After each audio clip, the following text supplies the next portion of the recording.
Let's talk about some fighting game news coming up here. Yeah. So, let's see, what order do I want to do this in? There's a lot of little things going on over here. Well, one of the cool things was that they've officially announced that training mode and versus mode will be in on Street Fighter 30th anniversary. They've officially announced it. Okay. And they said it's going to be a day one patch. Right. So, but I also think that they said that the downside, I think versus mode was going to be only on was it training mode was only going to be on 4 of the games? Correct. The ones that are going to be online, right? So Correct. There's no training mode for Champion Edition or exactly. or Alpha 2 or Alpha 1, which is really Alpha 1 is kind of the shameful one because there's some goofy combos you can do in that game. So, but I will say this much. Having had some hands on it with like save states and stuff like that, it's not hard to replicate training mode. All right. So all right. There you go. Hopefully that'll happen. But yeah, I'm happy it'll at least be there for some of the games, so that I can look for my frame kills on Third Strike. Okay. But one of the cool things is they even said during the stage select they're even going to show whose stage it is. I don't know, little things like that I just love because I remember having a conversation with who was it? It was Corey Bell, right? How in Street Fighter 4, how we tried to take all the stages and assign it to certain characters and stuff like that, you know, and like I'm just obsessed with weird things like that. What do you think you're going to say about Q's stage? What Q stage? He didn't have a Q stage. There was no Q stage, right? Well, it was Dudley's stage. Right. But with Q music. Right, exactly. That's the one that he showed up on. So it might be listed as Dudley/Q. Could be. Because they always like shared it, right? There's always 2 characters that shared a stage, right? Not always. Like Hugo was only Hugo. Like there are some that are. That's true. But Ken and Alex. Ken and Alex might be the only one. Well, don't Yun and Yang technically share a stage? That's the true. rooftop as well, that's true. right? Yeah. So okay. Yep. Training mode and versus mode are in a fighting game. That's right. Day one patch, dude. That's right. So, let's see here.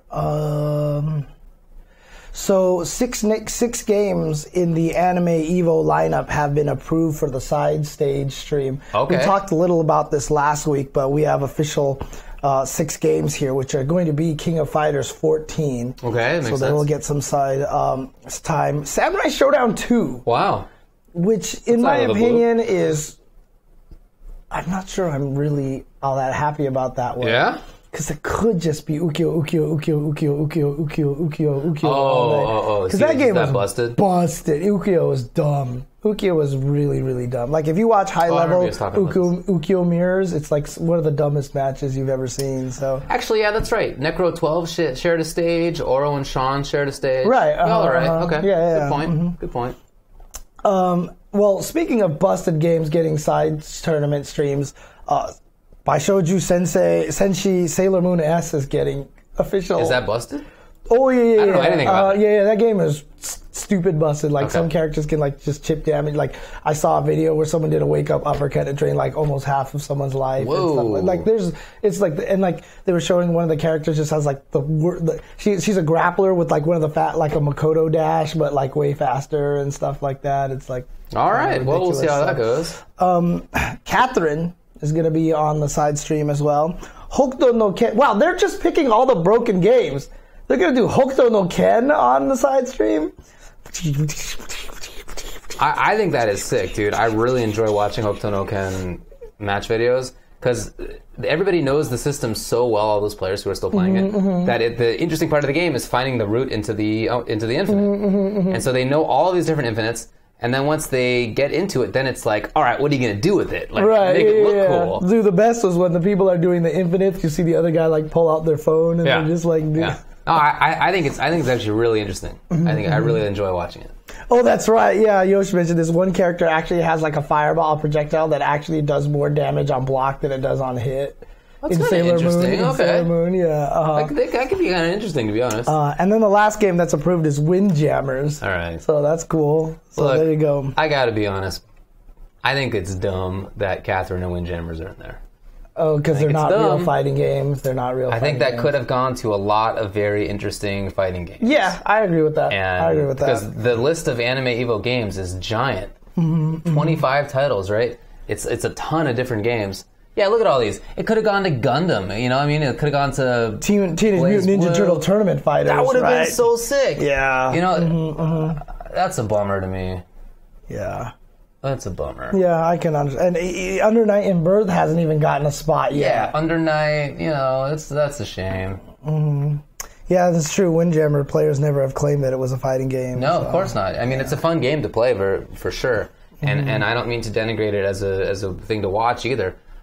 But I really wish it had been a fighting game that was chosen. Yatagarasu would have been a good one to put there. Yeah, what about the Extremely Pink Super Turbo down there? Dude, Tatsunoko versus Capcom would have been That would have been sick. super cool. Yes. Yeah, Tatsunoko. That would have been cool. Haven't seen that game in a while. So, yeah. You know, I'm glad some of those will be on there. I'm not glad some of those will be on there. There was a weird glitch discovered in Street Fighter V in the latest patch that, like, after side-switching throws, that, like, some characters get their input kind of reversed. Like, you'll see Rashid run forward, and he hits up forward to jump, and he jumps backwards instead. Huh. Oh, you haven't seen it? Yeah. Not. They posted it, like, if Mika gets you with, like, the... I think it's the spin one, or like there's certain just throws that if you back throw them, it's not all back throws, but some back throws, like if you immediately wake up with a dash and then hit up forward, they go the other direction, and it's new in this latest patch. So, weird. Okay. So hopefully they'll try to fix that. Some really cool. Well, let me get to some game news here. So the latest arcade update for Kohime Enbu Ro Rai Rai will be coming to PC and PlayStation 4 this summer. So if you're a fan of the game, now you get the latest updated version at home and be able to play those. There's a fighting game apparently called Blade Strangers. And it's apparently kind of like one of those crossover fighting games again. And I'm not sure anything about it, but it's coming out for the Nintendo Switch. Yeah, and even the article here says it might be a fighting game that most fans are least familiar with. But it's a bunch of characters from a lot of different games coming out on the Nintendo Switch. A lot of different games? Scroll down a little bit for me then. So it says like from featuring characters from a number of Studio Saizensen and Nicholas's games here. Right. And apparently it's one of those 2D games that was done like KOF 13. It was started with 3D models, and they rotoscoped them into sprites. So it is a sprite-based fighter. But the most recent announcement was that Gunvolt is going to be in the game. So Gunvolt is going to be a guest character in the game. Gunvolt, of course, is part of the Inti Creates franchise. And so it's not even one of the original ones that was mentioned, so they're going to have even guest characters, basically, as well. So it'll be really interesting if they can get some other characters in there. So, all right. Okay. I guess this is new because I just saw this on the list here, but E-League Street Fighter V Invitational apparently announced that Smug and Infiltration have joined it. All right, makes sense. So they are going to be part of there. No shock there. Good choices, of course. If they were not in there in the first place, then everyone kind of was probably like, yeah, they're going to take those last few spots for sure. Yeah. So, couple of cool community stuff here. Okay. So Core Gaming, of course, you know, he's been putting a lot of videos. He just recently tackled one about how fighting games induce a lot of salt. And just kind of talked about that culture and just how that affects, you know, fighting game players and stuff like that. So check that out if you get a chance. Core Gaming, of course, always putting out a lot of really good content. Yeah, they do good work. Also, recently on Gauntlet TV, I haven't seen this yet, but I really want to see this. Chris Tatarian actually took some time to interview his sponsor, of course, which is Daigo himself. Right. So he got to interview Daigo and just kind of really pick his brain on how he approaches fighting games and all the stuff like that. I've heard there's a lot of really cool questions and a lot of really insightful stuff coming from Daigo in this video. So, like I said, I haven't had a chance to see it, but I really want to go and take the time to watch this, because it's always interesting to find out how Daigo thinks, because that guy approaches fighting games really in a unique way. For sure. Yeah.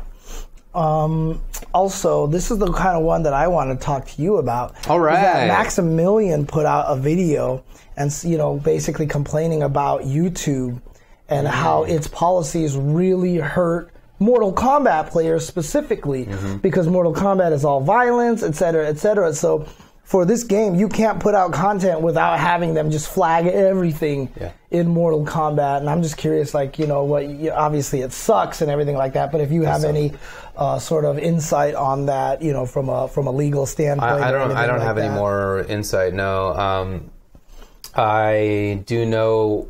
Well, I guess as more broadly, YouTube can set the rules on which videos appear on their site. They have control over that. It's not like it's some, the First Amendment doesn't apply, right? Because it's private servers. It's not some public square. So they get to set the rules, and they have been in the past setting rules for things, and they've been disallowing certain things since the start. Can't have porn, etc. Right? Like there's always been something, but of late that's been getting a little bit more strident, and I think that it's a big part of it is that advertisers have been upset that some of the best-known YouTube stars have done things like say racist stuff on stream or on their channels. Or go to Japan and do stupid things. Right. Exactly, that kind of stuff. So that's been occurring and it's been in the headlines. But even before that, there was a sort of push by some of the advertisers to make it so that it was easier for them to find the viewers that they wanted and to not have their ads end up on things that wouldn't interest people, and also to make sure that their ads wouldn't end up on something that was against whatever they liked. So, like for example, one of the things is violence. So some of the advertisers don't want their ads to go up on videos that are violent. I get it. It's like, it's the long running thing, of course, in American culture. So this is the latest part of that, and I don't know exactly what went into it or exactly why it happened. These are just my thoughts on why it probably did happen. So. But here's a weird question. Obviously, with how big the fighting game community is getting, Injustice was on ESPN too, all these things like that. Do you think there might even be a temptation to remove the violence from MK11? I really don't think so. That's their thing since they were created. Because if they did that, then they wouldn't sell. They wouldn't sell. Would be super mad. They'd be super mad. Yeah, for sure. So it's definitely a damned if you do, damned if you don't kind of situation. But they cannot get rid of the violence because that's the hallmark of the series, honestly. What if there's an esports mode that you can enter with a secret code that removes the gore? Well, in MK9, you could turn it on zombie mode, and in zombie mode, there was no blood, there was no fatalities. You kind of look like a zombie, but it wasn't otherwise super heavy violence. But maybe they could just do that, make it so that you get normal round KOs and stuff like that, and no option for fatality at all, or something like that. That may be possible, but I think that would still cause a lot of outrage among their fans. They have even on the esports side of things, huh? Because like I said, maybe not the esports side of things, but they're fans who are fans of the violence, and it would be maybe upset that the company would be self-censoring, right? And then when they watch the tournament and they don't get the fatalities, etc., etc. So that'd be my concern. Yeah, and as Distant Prego points out, X-rays tend to have gore. Right. So X-rays are pretty wild, actually. Some of them are crazier than the fatalities. Yeah, I'm with you, dude. Some of them have been pretty wild. Doesn't dude from horror movie Chainsaw Massacre, dude, Leatherface, doesn't he like stab you and just like rip the thing up straight up? He does. In fact, I mean, he has a special move where he goes like this and he goes, and he hoists you on it, and then if you meter burn it, he goes again, like a way more. Yeah, so it's just inherently part of it. It's not something that they can get rid of even if they wanted to. I really don't think. But I am of course concerned that it would hurt the MKC because I think it's gonna. There's actually a really big NRS YouTube scene that is not competitive. Like there are streamers for NRS, not streamers. There are channels for NRS that have 100,000 plus subscribers that I've never heard of or watched. Right. They're not at all competitive. They're just channels for it. So that stuff's going to get hurt. The competitive scene's going to get hurt. I don't know really what is to be done about it, but I'd be really surprised if there was... They tried to do anything for if it was on TV. Like, I'd be really surprised if MK11 ends up on TV like E-League. Because that's the toughest thing, is that MK has the potential to be one of the biggest games in the fighting game community because of the same reasons that like Street Fighter does. It's everybody knows Mortal Kombat, right? So it always has that ability to take that spot, but it's always going to be hindered by that violence. So it's just interesting thing to think about. Scroll up a little bit. Somebody asked me, my tablet's now dead. Can you? Mm-hmm. Which one? Somebody asked me something legally. Did they say at Ultra David on there, or? I don't recall. I can go back down. No, let's go up. Keep going up? Yeah. Okay. Oh, here we go. Oh. Do I foresee a chance that these issues will change if net neutrality is resolved? No, it's not really the same issue. Net neutrality is about not allowing ISPs to like discriminate based on what the content is in terms of how fast they send it to you, or in terms of what the bandwidth for that is.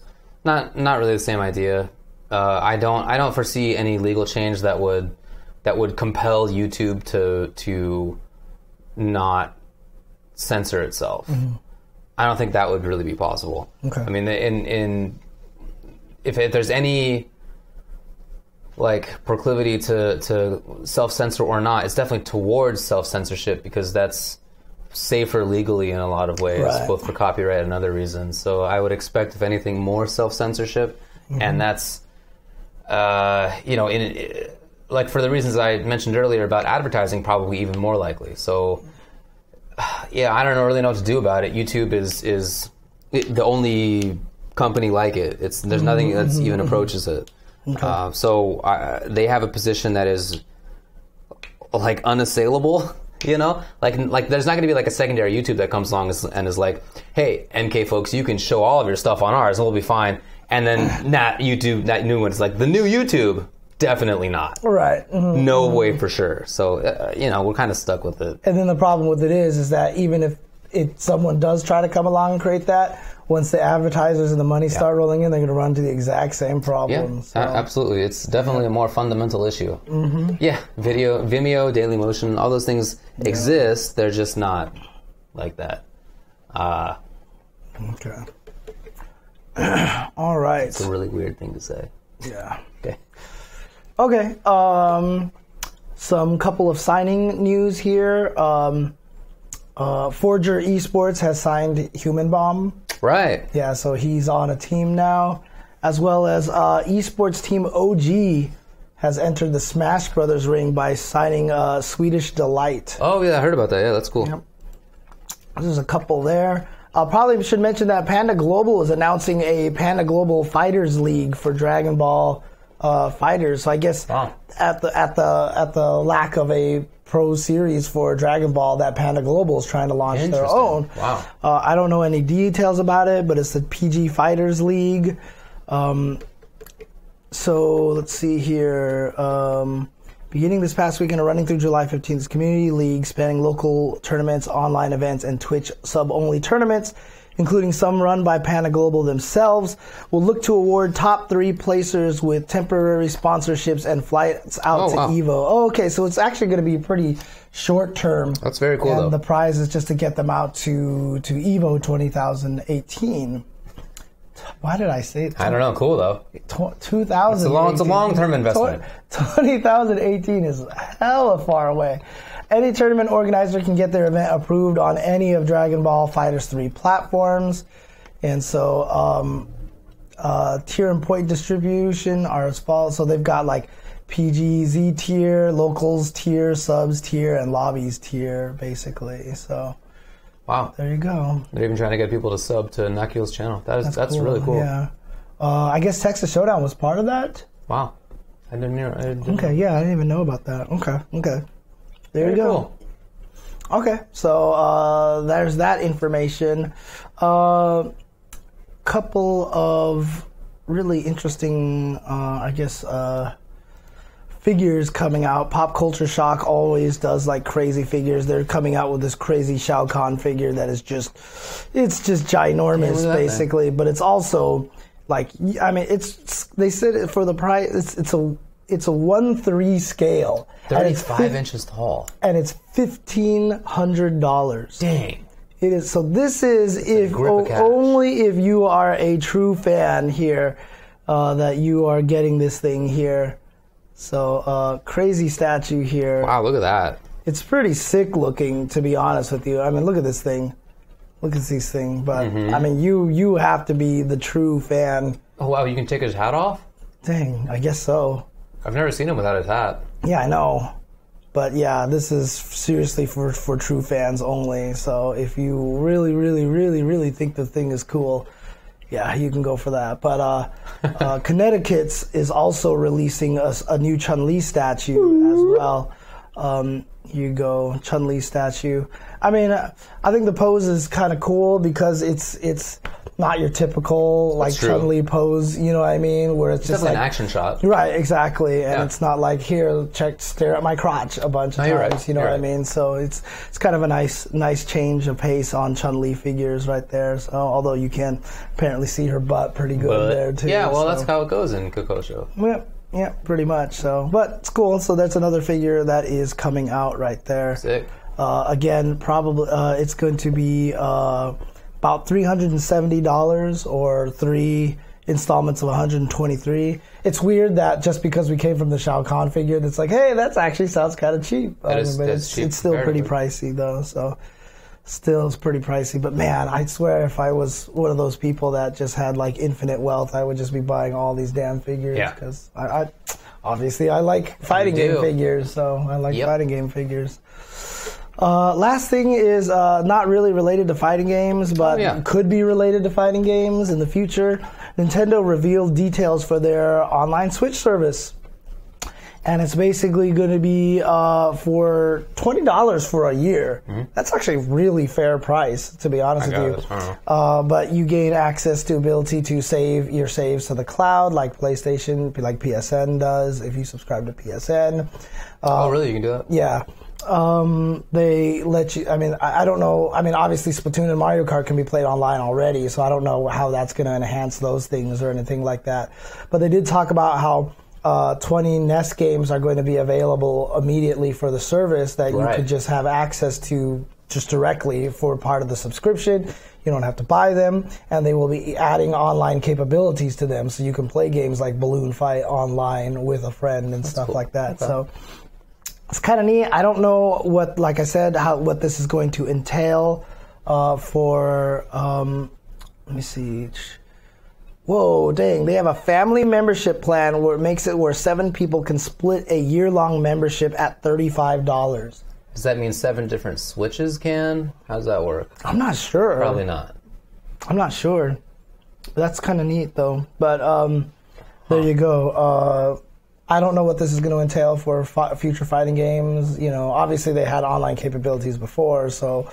But you know, we'll see what happens. So. Yeah, I guess being able to save to the cloud is okay.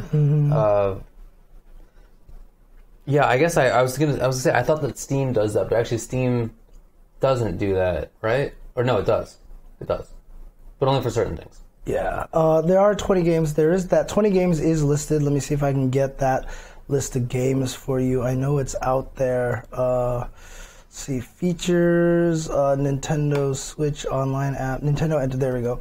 So 20 games are going to come out, and they're going to keep adding more of them at no cost, basically. As they keep adding them, you just get access to them. The ones that are going to be available right away are Nintendo Soccer, Tennis, the original Donkey Kong, the original Mario Brothers, the original Super Mario Brothers, Balloon Fight, Ice Climber, Legend of Zelda. So this is all like super first generation Nintendo games. And then they're also going to have Super Mario 3 as well as Dr. Mario. So it's just starting with those 10 games right here. And there's going to be, those are going to be on the launch titles. I guess there's going to be 10 more that are showing up after that. And then more will be coming out as time goes on. So it'll grow from the 20 and continue forward. So like, Yeah, I'm not, I mean, I don't love that. It's a bummer, I feel, to charge money for that, but at the same time, they can probably get away with it. Well, also, it just, I mean, PlayStation was trying to do it for free for a while, but it was just too expensive. right? And so they just had to start charging for it, and I think that's just all it comes down to. So yeah, I don't know. The Switch is definitely selling like crazy, and I'm sure that people will pick this up. I guess I'll do it. I don't know. I want to play online. I want to do stuff. But does that mean if you don't subscribe to it, you can't play Splatoon and Mario Kart online anymore? I don't know. Go back to the article. I don't know if it's that. Yeah, it does. It does. Gameplay, yeah. Okay, thus ending the Switch's free online gameplay. So you do have to pay for this to play Splatoon and stuff like that online now. Oh, interesting. Okay. But it's nice that they're throwing in like those NES games just to kind of ease it. And $20 a year is like no, it's obviously not as much as some, but it's not as much as zero like Steam. Well, I mean, PC games are PC's the best. Yeah, but you also had to spend $1,000 on a PC already. Well, that's true. So it depends on I don't know. It depends on what games you play on Steam. You can play pretty budgetly. But no, you're right. True. That's true. In general, you are. All the cost for PC comes at the beginning, basically. Right. So yeah.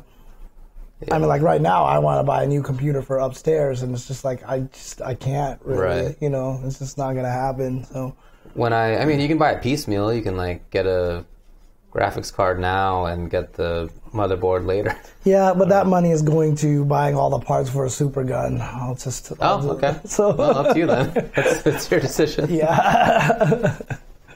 All right. Can you build a PC for the same price as a PS4 and be twice as powerful? I don't know. That seems like it's a little bit too much. I built PCs and I've spent more than twice as much as the PS4. Oh, have you? Okay. Yeah.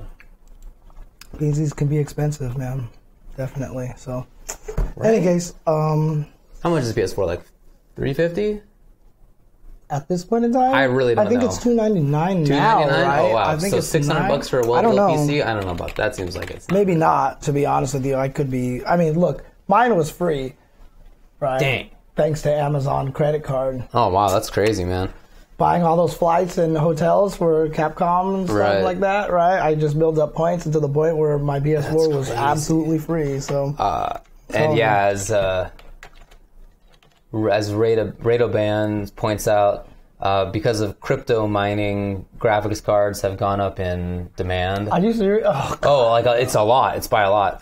Yeah. So in order to mine bitcoins, you want like intensive graphics cards. Mm-hmm. So crypto miners have been buying up graphics cards in a way that like actually shot the price up. God! I heard that that's starting to change, that it's starting to come down a little bit, but I don't know how much that has already happened yet. PlayStation 4 Slim 1 terabyte console on Amazon is $320. Okay, yeah, you're not making a good PC for $640. Yeah, there you go. So okay, that's crazy. Why is it graphics cards?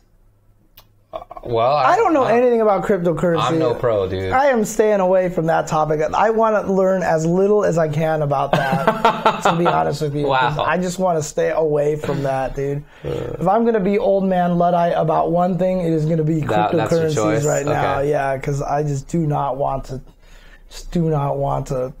think about that at all. Yeah. So.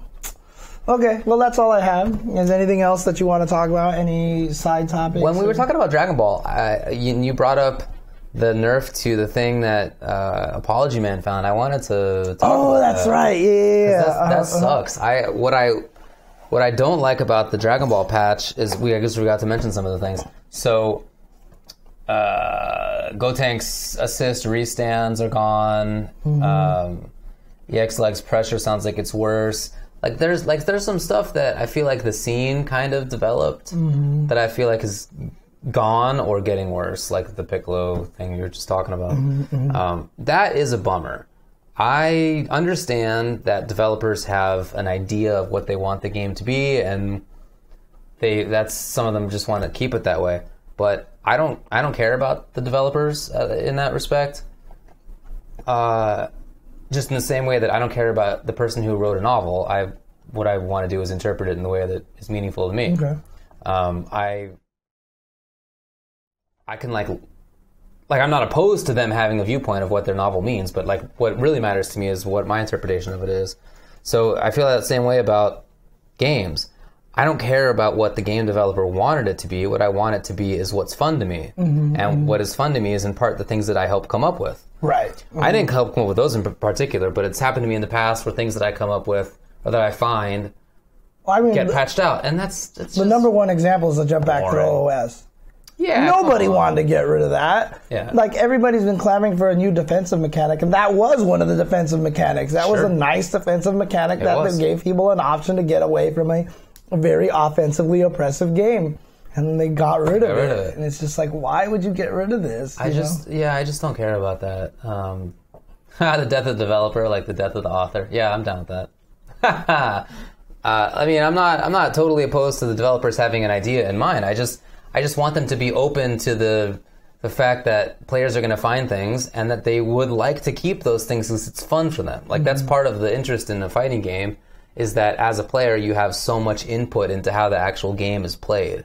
It'd be very boring to me if a game was just exactly how the developer wanted. I don't want that. So, because that's the joy of a fighting game has always been players breaking the game. Yeah, dude.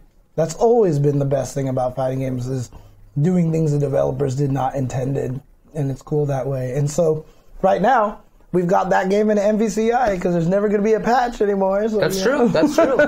No, you're right. And I've actually been really impressed by that game too, because for a while I was kind of like down on the combos because everything led to the same damn amount of damage, and I was just always like, it kind of sucks. Like, there's all these creative paths and they all lead to the same result, right? And it was always kind of frustrating to me, but people are finding a lot of combos now that are extending past that damage without using like Power Stone and stuff like that, and it's really impressive the way that people are able to break that. So I think that's awesome, to be honest with you. I was talking with you about this over the weekend, but I think I'm thinking about dropping Dragon Ball and just going back to playing Marvel. I only have so much time for video games, and I'm definitely going to keep playing Injustice because it's my favorite game right now. And I'm definitely going to keep playing Street Fighter because it's my second favorite game right now. But the third one, I think, is Marvel, my favorite. Dragon Ball is probably not that far behind, but I just don't feel like I can be as... I can't express myself as much. Like, in Marvel, I get to just do the... You can't be a jerk as much, basically. I don't know, dude. As Broly 16 Vegeta, I'm a butthole for sure. But in doing it, I feel like I'm doing it in ways that aren't... Like, if you see me play, it's like I'm every middle-of-the-road talent, Broly 16 Vegeta. Like, nobody's... I'm not different. But I feel like the way that I played Nemesis Hagar and Arthur Sigma in Marvel Infinite was myself.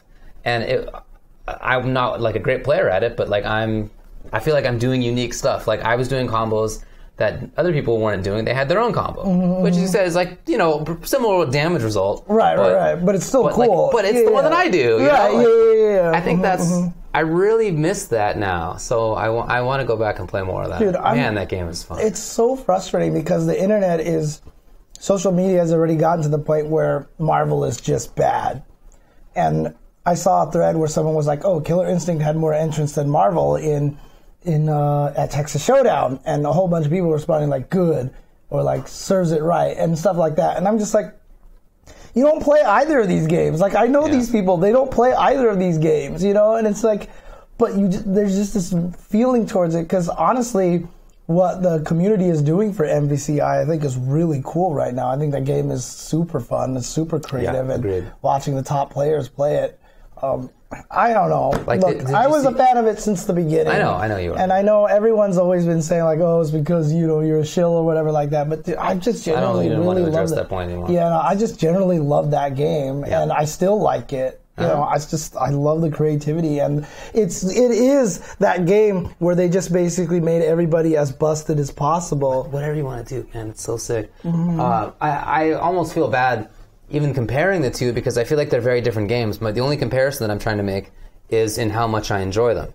I don't feel like Marvel's a replacement for Dragon Ball or vice versa. They play differently. They're not at all the same.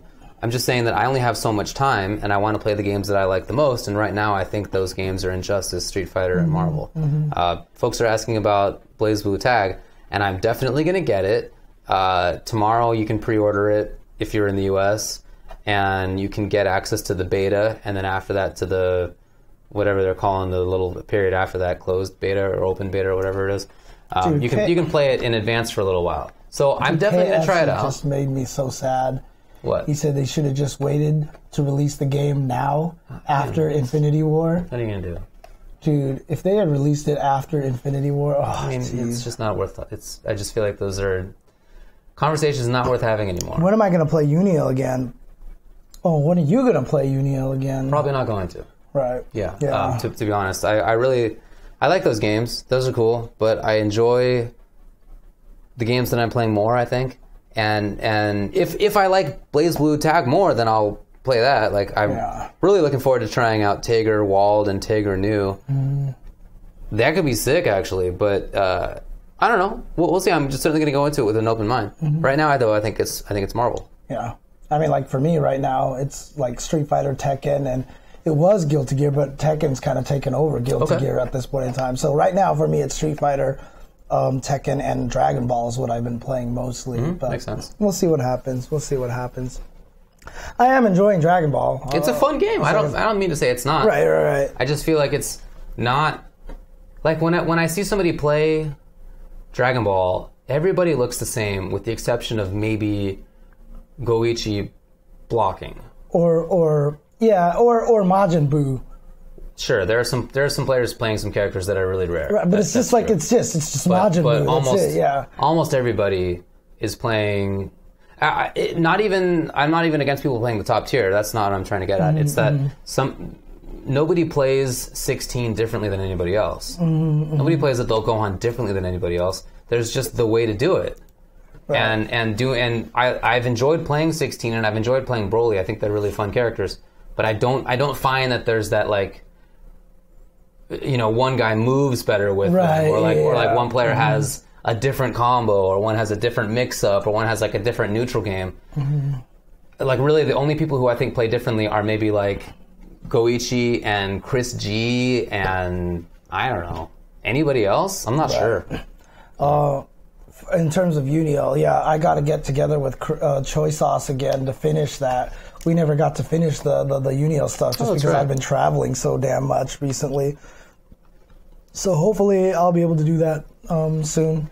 And like I said, when I started messing with it again, it's just, oh man, I'm playing it again was just like, oh, it feels so good, like just to play it again. I remember why I like the game so much. I bet you if you touched it again, you'd be like, damn it, now I want to play this. And it's very possible. You just don't have time, unfortunately. Very possible. So there's just no time. I really enjoyed the first one. Really, honestly, there's only time enough, really honestly, to play 3 fighting games like max. And that's already kind of stretching it. You know what I mean? So it's weird. Like, I love Guilty Gear to death, and Guilty Gear kind of fell off because I've been playing Tekken and Dragon Ball. You know what I mean? You just only have time for 3 fighting games. It's really, really difficult, man. I agree with you. When am I not traveling? Fortunately, I'll be home for 2 weekends in a row, so we'll see what I can do for the next couple of weeks. And again, I apologize to everybody. I know the YouTube is just like woefully, it's like 2 months, 3 months behind or something like that. Yeah, I'll try to get that all up there soon. I really apologize to having a chance to do any of that stuff with all the traveling and trying to stream whenever I am home. And it's been a nightmare, so I'm trying to get that taken care of soon. So hopefully I'll get that fixed very shortly. So, okay, there you go. Well, what I'm going to do is go home and do some Marvel Haggard Nemesis Power Stone training mode, because I've got some ideas for how to use Power Stone. I gotta practice that up a little bit again, and then maybe you and I and Olaf can gather and play some games again like we did last time, and just stream that for fun. I think that would be really cool. Yeah. So. Okay. Alrighty. Guess that's about it.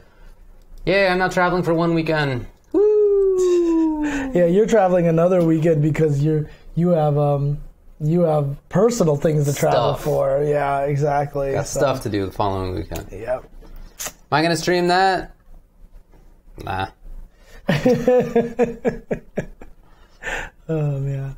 All right. Well, that's all I have. I think I'm done for the. I have nothing else to add. Alrighty.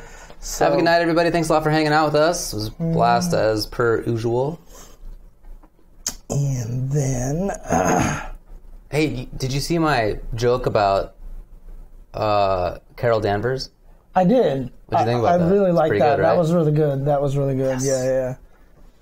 That was well done. Well done. All right. Because it's one of those good ones that it took a while for you to, like, you read it and you're like, oh, yeah, so it's good. It's good. I like Thanks, that. buddy. So, okay.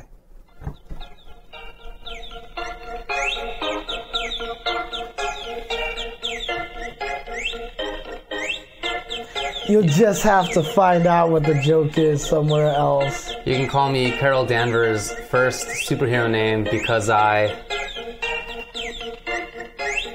Yeah, that's tough.